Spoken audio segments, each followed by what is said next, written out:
This channel does not promote any violent, harmful, or illegal activities. All content provided by this channel is meant for an educational purpose only.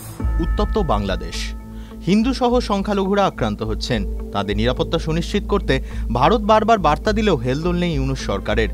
এহেন পরিস্থিতিতে কাঁটাতার পেরিয়ে অবৈধভাবে বাংলায় প্রবেশ করলেন দুই বৃদ্ধা। পুলিশের হাতে তারা ধরা পড়েছেন। 14 দিনের জেল হেফাজত হয়েছে। তা নিয়ে অবশ্য বেশি ভাবছেন না দুই বৃদ্ধা।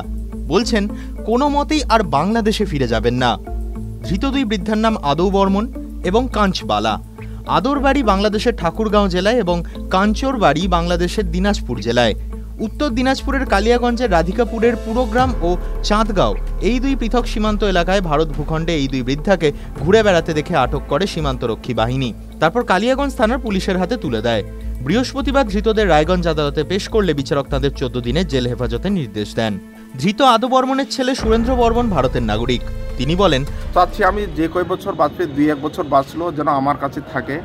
আমি এটাই চাচ্ছি যেন আমার কাছেই থাকে। আমি আমার মাকে আমি চাচ্ছি শেষ সময়টা যেন আমার মার সেবা যত্ন করেই উনি যেন আমার কাছ থেকে উনি এই দুনিয়া থেকে বিদায় নিতে পারে।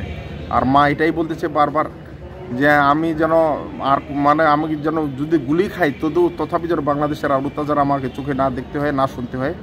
আমাকে যেন আমি না যেন বাংলাদেশে আমি আর যেতে হয়। আমাকে এইখানেই রাখো, যে কোনোভাবেই হোক, না হলে আমাকে গুলি করে মেরে দাও। অন্যদিকে কাঞ্চবালার বক্তব্য, বাংলাদেশে কি মারধর করছে? হ্যাঁ, অত্যাচার করে থাকিবার কি হয় নাই, বেটি কিনে না আছে। আপনার বাড়ি কোথায়? বাংলাদেশে? বাংলাদেশে বাড়ি। কোথায়, কোন জায়গায়? শুদ্ধপুর দশাই। ভারতে কোন দিক দিয়ে আসলেন? ভারতে আছে হইতে আদিকেবুর দিয়া। সত্য কথা বা কাঁটাতার পার হয়ে এসেছেন।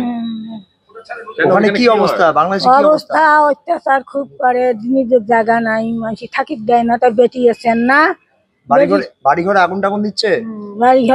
বাড়ি ঘরও ভাঙ্গি দিছে, মারধর করছে। কি বলছে ওরা? কি চাচ্ছে? কি চাচ্ছে? হিন্দু দেখি পাচ্ছে না, আপনাদেরকে হিন্দুদেরকে দেখতে পাচ্ছে না, মারধর করছে, সেই জন্য চলে এসেছেন ভারতে। বেটি আছেন না, বেটি বেরি। শুধু এই দুই বৃদ্ধা নয়, আরো অনেক অনুপ্রবেশ ঘটে থাকতে পারে বলে পুলিশ মনে করছে। ঘটনার তদন্ত শুরু করেছে তারা। TV9 Bangla digital.